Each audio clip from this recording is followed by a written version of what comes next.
പറയുമ്പോ 4 മലായികത്തുകൾ പ്രകാശം കാണുന്ന ഭാഗത്തെത്തുമ്പോ അവിടെയാണ് റൗളത്തുൻ നബിയിൽ മുസ്തഫ അള്ളാന്റെ റസൂലിന്റെ റൗളയുടെ ചാരത്ത് അവിടെ ചെല്ലുമ്പോ മീകായിൽ പറയും, മീകായിലേ നിങ്ങൾ വിളിക്കുക. മീകായിൽ പറയും, ഇല്ല ഇല്ല അസറായിലേ നിങ്ങൾ വിളിക്കുക. അവസാനം നിങ്ങളല്ലേ നബിയെ കണ്ടത്? അല്ല അല്ല അസറായിലേ. അവസാനം എല്ലാ മലക്കുകളും കൂടി പറയും, ഇല്ല ഇല്ല ഹബീബായ നബിയെ വിളിക്കാൻ അർഹതയുള്ളതാർക്കാ? ജിബ്രീലേ അവിടേക്കല്ലയോ. 23 വർഷ കാലഘട്ടത്തിന്റെ ഉള്ളിൽ 24,000 പ്രാവശ്യം വന്ന് സന്ദർശിച്ചിട്ട് പോയ 23 വർഷത്തെ കാലയളവിന്റെ ഉള്ളിൽ 23,000 പ്രാവശ്യം ലൗഹുൽ മഹ്ഫൂദിൽ നിന്ന് മക്കയിലും മദീനത്തും വന്ന് കടന്നുപോയി. ഈ മണിനാഥത്തിന്റെ ഉടമസ്ഥനെ റൂഹുൽ അമീൻ മലക്കു ജിബ്രീൽ അലൈഹിസ്സലാത്തു വസ്സലാം അല്ലാഹുവിന്റെ റസൂലിന്റെ ഖബറിന്റെ ചാരത്ത് നിന്നിട്ട് ജിബ്രീൽ അലൈഹിസ്സലാത്തു വസ്സലാം വിളിക്കുമത്രേ, കുംബീദിനില്ല കുംബീദിനില്ല കുംബീദിനില്ല. ഓ സമയത്ത് റൗളയുടെ ചാരത്ത് നിന്നിട്ട് റിസാലത്തിന്റെ വലത്തെ കൈകൾ കൊണ്ട് തലമുടിയിലെ മണ്ണ് ചവിട്ടി തട്ടി മാറ്റിക്കൊണ്ട് അവിടെ നിന്ന് ചാടി എഴുന്നേക്കും. ആരെന്നറിയുമോ? മദീനയുടെ നായകനെ, ആത്മീയതയുടെ പരിമളമേ, ആദർശത്തിന്റെ പ്രോജ്വല താരകമേ, ഫഹ്മീമ വസ്ലി വാഹിദു യദി ഇൻഷാ അല്ലാഹ് മുഹമ്മദുർ റസൂലുള്ളാഹ്. അല്ലാഹുവിന്റെ റസൂൽ ചാടി എഴുന്നേൽക്കലായി. ഹബീബായ നബി തങ്ങൾ വരുമ്പോ അല്ലാഹുവിന്റെ റസൂൽ തന്നെ ഒരു ദിവസം പറഞ്ഞ, അനസേ, പ്രിയപ്പെട്ട സഹാബി അനസിനോട്, അനസേ റളിയല്ലാഹു തആല അൻഹു, ആദ്യം മഹ്ശറിലേക്ക് എഴുന്നേറ്റത് ഞാനാണ്. ഞാൻ എഴുന്നേറ്റ് നോക്കുമ്പോ എനിക്കറിയില്ല, ഫൈദാ ഹിയ ബിമൂസാ, അതാ അർശിന്റെ താഴെ നിൽക്കുന്നു ബഹുമാനപ്പെട്ട കലീമുല്ലാഹി മൂസ. എനിക്ക് മുമ്പേ ആണോ വന്നത്, അതല്ല എനിക്ക് ശേഷമാണോ വന്നതെന്ന് ഈ മൂസ വന്നത് എപ്പോഴെന്ന് എനിക്കറിയില്ല. ഞാൻ എഴുന്നേറ്റ് നോക്കുമ്പോ അതാ അർശിന്റെ ചുവട്ടിലുണ്ട് കലീമുല്ലാഹി മൂസ. മനസ്സിലാക്കണം, മനസ്സിലാക്കണം. ഹബീബായ നബി തങ്ങൾ എഴുന്നേറ്റ് മഹ്ശറയിലേക്ക്.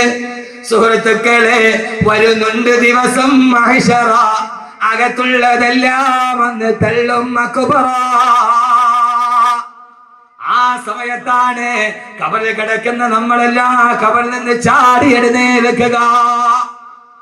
ആ സമയത്താണ് പുതിയ ജീവിതം തുടങ്ങുക. അള്ളാഹു നല്ല ജീവിതം തുടങ്ങാൻ തൗഫീഖ് നൽകട്ടെ. ഉറക്കെ വിഷയത്തിന്റെ വൈപുല്യത കൊണ്ട് പെട്ടെന്ന് ഞാൻ പറഞ്ഞു പോവുക. അള്ളാഹു നന്നായിട്ട് കിടന്നെടുത്ത് എഴുന്നേക്കാൻ അള്ളാഹു തൗഫീഖ് നൽകട്ടെ. മോനെ, ഖുർആനാണ്. അപ്പൊ നമ്മളൊക്കെ എവിടെയുണ്ട്? ഖബറിന്റെ ഉള്ളിലുണ്ട്. അവിടെ ശരീരമൊക്കെ ജീർണിച്ച് മാംസം എല്ലാം കൂടെ അരിഞ്ഞ് ആ മണ്ണിൽ അരിഞ്ഞ് കിടക്കും. അപ്പോ കബീർ മുരിയാർ ആരാ? ഒരു പിടി മണ്ണ്. അപ്പൊ ഈ കബീർ മുരിയാർ ആരാ? കണിയാപുരത്തുകാർ നന്നായിട്ട് പോസ്റ്ററൊക്കെ ഒട്ടിച്ചിട്ടുണ്ട്. ഈ പ്രഭാഷണ കലയിലെ കിരീടം വെക്കാത്ത രാജാവ് എന്നൊക്കെ നിങ്ങൾ വെറുതെ പച്ചക്കള്ള എഴുതി വെച്ചിരിക്കുന്ന ഈ ചുമ്മാ എന്നെ രസിപ്പിക്കാൻ വേണ്ടി പറയണല്ലേ. അഹമ്മദ് കബീർ മുസ്ലിയാർ, നൗഷാദ് ബാക്കവിയൊക്കെ ആരാ? അവരൊക്കെ വെറും കൊള്ളില്ല. കബീർ മുസ്ലിയാരും കൊള്ളൂല, നൗഷാദ് ബാക്കവിയും കൊള്ളൂല വഅദിന്റെ കാര്യത്തിൽ. കാരണം എന്താ? പ്രഭാഷണ കലയിലെ കിരീടം വെക്കാത്ത രാജാവുണ്ടായിരുന്നു. ഞാൻ കാസർഗോഡ് പ്രസംഗിക്കാൻ പോയപ്പോ ആ മഹല്ലുകാരനോട് പറഞ്ഞു, തഴവ ഉസ്താദ് തുടർച്ചയായിട്ട് 22 വർഷം ഇവിടെ പ്രസംഗിച്ചു. തഴവ ഉസ്താദ് 22 വർഷം തുടർച്ചയായിട്ട് ആ മഹല്ല് പ്രസംഗിച്ചിട്ടുണ്ട്. അഹമ്മദ് കബീർ വാക്കവി, നൗഷാദ് വാക്കി ഇന്ന് വിളിക്കും, നാളെ വിളിക്കും, 3 പ്രാവശ്യം വിളിക്കും, 4ാമത്തെ പ്രാവശ്യം വേണ്ടടേ കേട്ടത് തന്നെ ഇതിനടുത്തത് വിളിക്കും. ഇതൊന്നും ഒന്നും അല്ല മനുഷ്യന്മാരെ. ഇതിപ്പോ എന്തോ അള്ളാഹുവിന്റെ ഒരു തൗഫീഖ് കൊണ്ട് നാക്കുകൊണ്ട് അങ്ങനെ പോയതാ.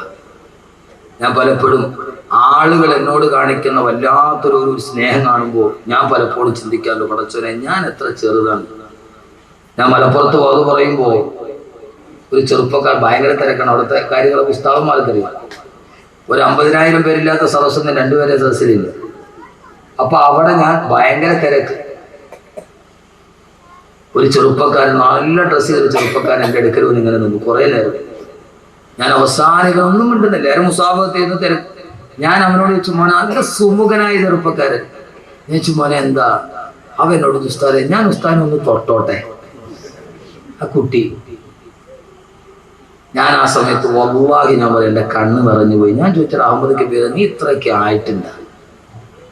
അവനവൻ ചെറുതാണെന്ന് തോന്നുന്ന രീതിയിൽ ഈ സമുദായം നമ്മളെ സ്നേഹിക്കാൻ തുടങ്ങി.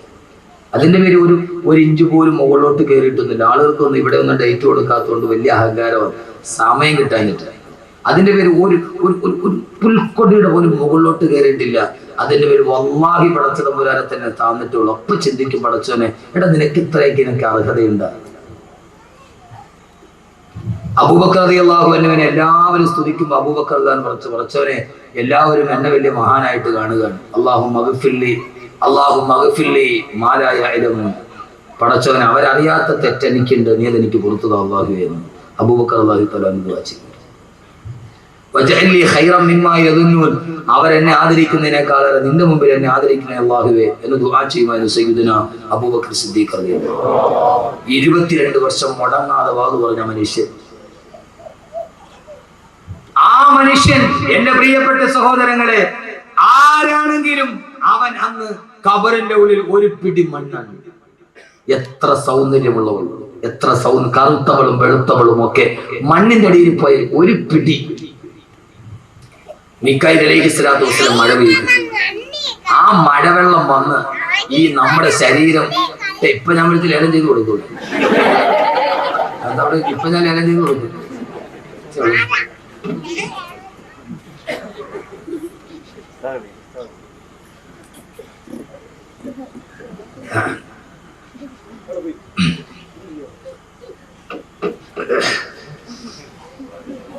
കുട്ടികളെ പറയാൻ പറ്റില്ല. ആ സമയത്ത് ഒരു പിടി മണ്ണായി കിടക്കുന്ന മനുഷ്യന്റെ ഖബറിലേക്ക് മീകായിൽ അലൈഹിസ്സലാത്തു വസ്സലാം ഒരു മഴ പെയ്തു. ആ മഴത്തുള്ളി വന്ന് കണിയാപുരം പള്ളിയുടെ ഖബർസ്ഥാനിൽ കിടക്കുന്ന, അല്ലെങ്കിൽ പെരുമാതുറയിലോ കടക്കൂറ്റത്തോ ഉള്ള മണക്കാടോ എവിടെയെങ്കിലുമുള്ള നെടുമങ്ങാടുള്ള എത്രയോ എന്റെ ചെറുപ്പക്കാർ ഇവിടെ എത്തിയിട്ടുണ്ട്. ആ പള്ളിക്കുള്ളിൽ കിടക്കുന്ന മണ്ണായി ജനിച്ച നമ്മുടെ ഈ ശരീരത്തിലേക്ക് ആ വെള്ളത്തുള്ളി വന്ന് വീഴുമ്പോ ഫൈദാഹും മിനൽ അജ്ദാഫി ഇലാ റബ്ബിഹിം യൻസിലൂൻ. പൊന്നുമോനെ, ആ സമയത്താണ് പടച്ചറപ്പിന്റെ മുമ്പിൽ നമ്മൾ എഴുന്നേറ്റ് നിൽക്കുക. പ്രിയപ്പെട്ട ചെറുപ്പക്കാരാ, ആ വെള്ളത്തുള്ളി വന്ന് അലിഞ്ഞു നേർന്ന മാസം ഉരുണ്ട് കിടക്കുന്ന കളിമണ്ണിലോട്ട് വീഴുമ്പോഴാ പെങ്ങളെ എന്താ സംഭവിക്കുക? ഫൈദാഹും മിനൽ അജ്ദാഫി ഇലാ റബ്ബിഹിം യൻസിലൂൻ. ആകാശത്തിന്റെ തമ്പുരാന്റെ, ഭൂമിയുടെ തമ്പുരാന്റെ മുമ്പിലേക്ക് എഴുന്നേൽക്കുകയാണ്. എങ്ങനെയാണ് എഴുന്നേൽക്കുക? അവനവന്റെ ശരീരത്തിലെ മണ്ണുകൾ തട്ടിമാറ്റിക്കൊണ്ട് എങ്ങനെയാണ് അവൻ ജീവിച്ചിരുന്നത്, അതേ രൂപത്തോട് ഭാവത്തോട് അവൻ ഖബറിലേക്ക് എഴുന്നേൽക്കുമെന്ന് വിശുദ്ധ ഖുർആൻ. എങ്ങനെയാ എഴുന്നേൽക്കുന്നത്? എങ്ങനെയാ? സത്യവിശ്വാസികളാണെങ്കിൽ, അല്ലാഹുവിനെ അനുസരിച്ച് ജീവിച്ചവരാണെങ്കിൽ, പടച്ചറപ്പിനെ ഭയന്ന് ജീവിച്ചവരാണെങ്കിൽ അവനവന്റെ കുടിമാടത്തിൽ എഴുന്നേൽക്കുമ്പോൾ അവൻ വിളിച്ചു പറയും അൽഹംദുലില്ലാഹ്, അൽഹംദുലില്ലാഹ്,